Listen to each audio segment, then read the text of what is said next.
J'ai dit à ma mère, au lieu de faire des petits boulots pour payer le reste des études, viens, je tente YouTube pendant 1 an. Et 2 ans plus tard, elle est toujours là.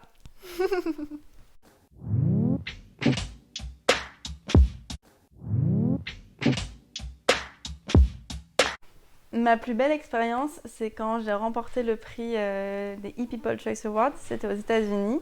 C'est parce que c'est un prix qui est dédié aux influenceurs, mais qui est en fait remis par les abonnés, parce que c'est les abonnés et uniquement les abonnés qui vont voter.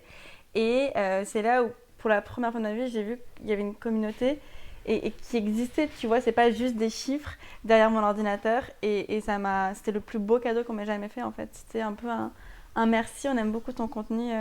Voilà, on aimerait t'offrir ce prix en votant tous pour toi tous les jours. Et je le vois et genre, je le regarde tout le temps. Je l'adore. Vraiment, c'est.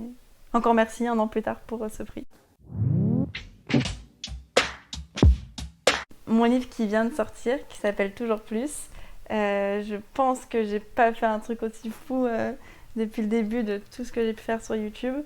Et en fait, juste transformer YouTube en un bel objet, surtout que j'ai fait des études littéraires, donc le livre pour moi ça a toujours été un bel objet, un livre, c'est sacré, tu vois. Donc avoir le mien aujourd'hui, c'est une très très très très grande étape pour moi. Le plus grand risque, oh bah je pense que dire à ma maman que je voulais faire du YouTube à temps plein. J'étais à une période de ma vie où financièrement j'avais pas trop le choix en fait que d'arrêter mes études le temps d'une année pour aller faire des petits boulots, pour aller faire du taf, pour continuer de payer par la suite les études, puisque j'étais dans une école privée qui était très chère et qu'il fallait la payer. Donc c'est une année de césure et j'ai dit à ma mère, au lieu de faire des petits boulots pour payer le reste des études, viens, je tente YouTube pendant 1 an. Et 2 ans plus tard, elle est toujours là.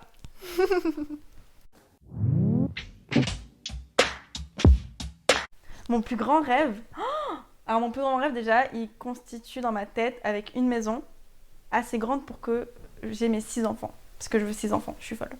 Et avoir assez d'argent pour que chacun de mes 6 enfants ils puissent faire les études qu'ils veulent. Et à la suite de ça, il me faut un chien. Sinon, pas heureuse. Avec un mari, on s'aime bien, on s'adore. Et j'espère que tout ça, j'ai pu le construire uniquement en continuant de vivre de ma passion.